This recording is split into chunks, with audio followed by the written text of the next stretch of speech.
Well, hello again. I've grabbed this morning where there's a gap in the weather and I'm going to run over towards Guildford Way, Ash Vale, to see a couple of friends of mine who have a studio called Weeks. Here we go, I'm all clogged up. I've got my Merlin jacket and my heated gloves at the ready.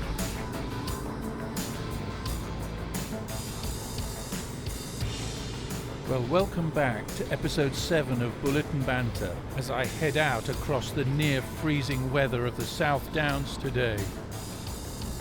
Winter motorcycling is definitely a weather watching activity, but there's something so special when the sun comes out on a cold January day, reminding us that spring really isn't that far away. Well, only another 3 months. So keep your eyes out for those daffodils announcing the new season.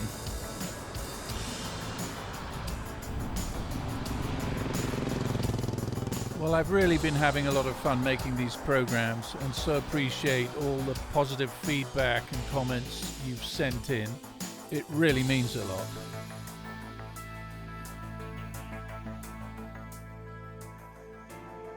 I just pulled over to get a couple of drive-by shots.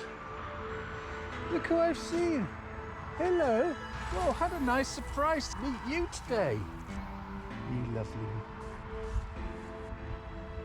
You're very pretty. See you later. Amazing who you get to meet on the road. You never know. Well, we'll be meeting Dan and Matt Weeks today, who also with their brother Will have a studio and production company in Surrey. Well, I've known them for a great many years and have also worked on loads of projects together, both live and in the studio. And these guys are real music lovers too. I have a fond memory of them inviting me to see Daniel Lanois's project Black Dub at the Jazz Cafe in London some years back. It was such an inspirational evening, and that project and album release featuring Trixie Whitley on vocals and Brian Blade on drums remains one of my all-time favourites. Right, well, here we are. Somewhere in here.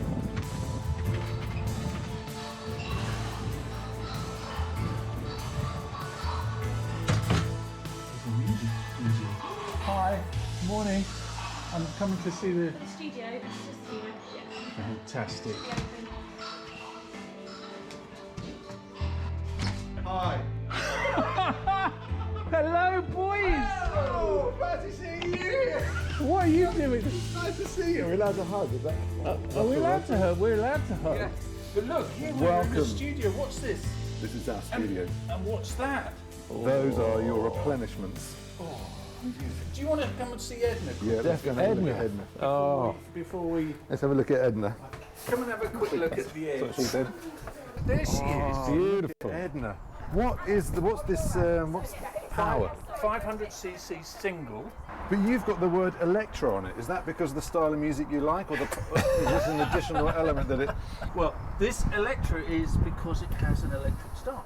Oh, This handy. is the future. But the thing is, it's basically, they're the same machine as was being made in Britain in the 1950s. That's incredible. It's like bass guitars. They got it right in the 50s as well, didn't they? They haven't changed since. Precision bass. But it's a reliable workhorse. These things are dependable, Yeah, it's a unlike bass players. She's Fickle musician. unlike Actually, Anyway, come into the studio. we'll do something. Do you mind if I Look at that. try to touch Hey, this so little? thank you for getting these in. By the way, what's up those stairs? So we've got a small storage area up there. If you Yeah. want to risk life and limb, I could take it up there for you. So up the rickety stairs. Look, and there he comes up the stairs. I mean, the one thing about this place is the light is fantastic. So we've got our drumbrella, which can be winched low or higher. For the next session, can you lower me down? Absolutely. Film it. There he goes. Are you ready to catch me, Matt? I've got you. Weeksy. Yeah, let's talk about something you've got. Dan and Matt, I can see you've got some some piece of audio being manipulated over there, Hacked. hacked apart. Is it some drummer being highly edited? so they It play in isn't. time? It isn't. There's actually no real drums in it. There are drums, but they're samples.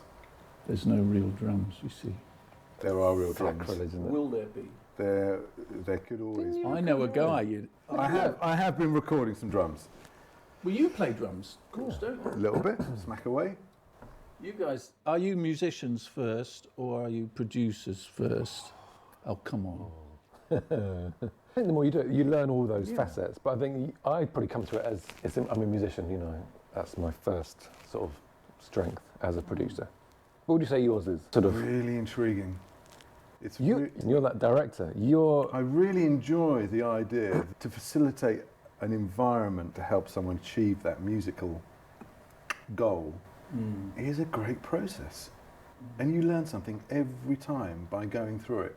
What's that over there? That is an old 1965 or 66 Beverly. Beverly. But it's just a big basher. It makes a big old booming sound. And these are nice microphones. These are... The old Coles. But we tend to set up in both rooms, as it were, our workspaces. But if we need to, so we can do full bands in here, traditional working studio with a control room and the live room. I've recorded in here. You've recorded in here. Yeah. Even a few You times. sounded good in here, Terl. The best. Hang on. This is it. Can we just unpack that a little bit? I sounded good in here. But that's a really good point about where you think you've sounded good. Because there are occasions where we've recorded you. Yeah. So we had an encounter at Olympic Studios. Yeah. Yes, we did. But do you remember when we got to Olympic and you started sound checking? What's his surname? Hauser started bringing up the faders, and we both looked at each other and just went, "Houses of the Holy."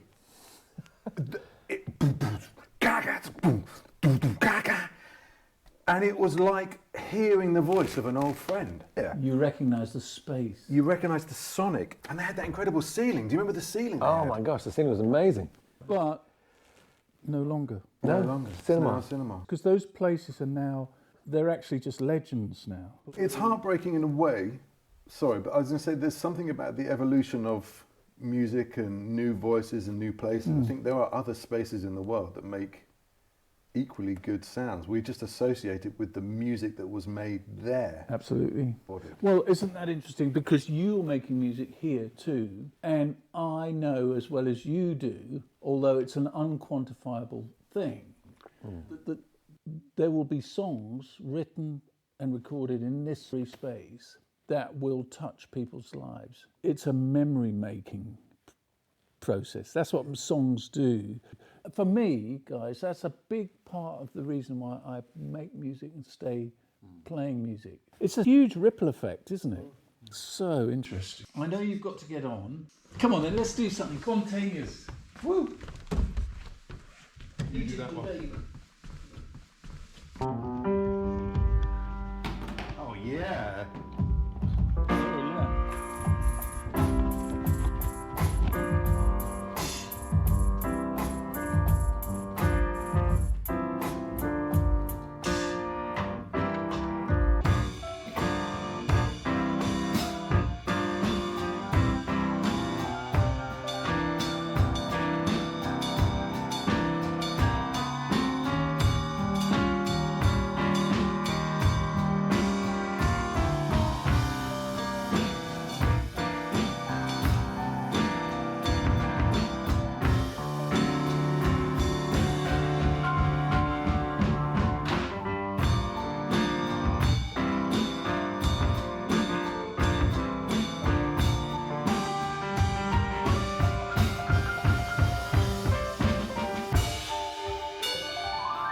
Love it.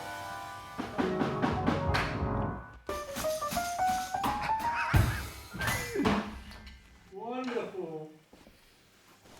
I'm going to go now. Beautiful. Yeah. Thanks for coming, Very much for the Tarrington. pastries. Always it's been lovely to hang around. That was fun. Oh, Tarlington.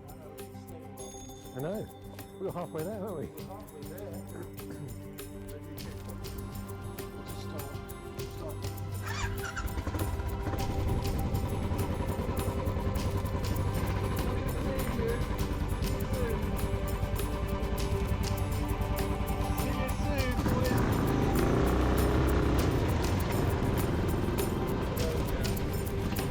Well, as I headed home, the weather changed for sure. And out came the plastic trousers, and my so-called waterproof footwear completely failed, unlike my jacket and gloves, which were great. And of course Edna, she loved it. She's like a strong little pony, and if she knows she's going home, there's no stopping her.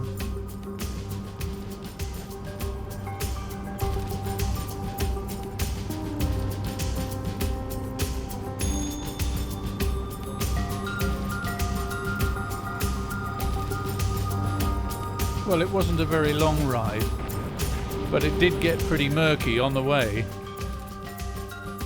When I got back, I found this wonderful quote attributed to William Shakespeare, being, as I understand it, his version of 30 Days Hath September. And it reads, "Dirty days hath September, April, June and November. From January up to May, the rain it raineth every day. All the rest hath 31 without a blessed gleam of sun, and if any of them had 32, they'd be just as wet and twice as dirty. April hath put a spirit of youth in everything." Well, roll on the spring. And thanks so much again for watching. Do come back again.